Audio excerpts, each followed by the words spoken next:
Driving tips চ্যানেলের আজকের আলোচনার বিষয়, গাড়ি চলাকালীন যদি কোনো সমস্যা হয় তাহলে ড্যাশবোর্ডে যে সিম্বলগুলি দেখাবে তার অর্থগুলো নিয়ে আজ আমরা জানব। ভিডিওটি মনোযোগ দিয়ে দেখুন। এই ছবির অর্থ ইঞ্জিনকে চেক করতে বলতেছে, ইঞ্জিনে সমস্যা আছে। কার সিস্টেম শুরু হচ্ছে অস্বাভাবিকভাবে। ইঞ্জিন অয়েল বা মোবিলের পরিমাণ কম আছে।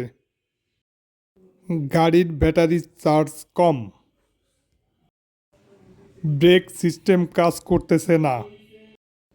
ট্রাকশন নিয়ন্ত্রণ। গাড়ির পিছনের বুট খোলা বা ব্যাগডালা খোলা। ওয়াইপার ওয়াশারে পানি কম আছে। পার্কিং সেন্সর চালু আছে। ড্রাইভারের এয়ার ব্যাগে সমস্যা আছে। পাওয়ার স্টারিংয়ে পাওয়ার লস বা পাওয়ার অয়েল কমে গেছে। ফুয়েল বা জ্বালানির পরিমাণ কম আছে। চাকার হাওয়ার পরিমাণ কম আছে।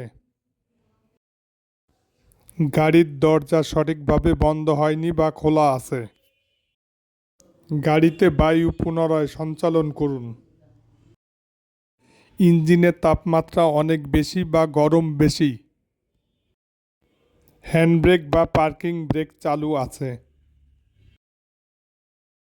দয়া করে সিট বেল্ট পরুন। হেডলাইটের আলো হাই বিমে দেওয়া আছে।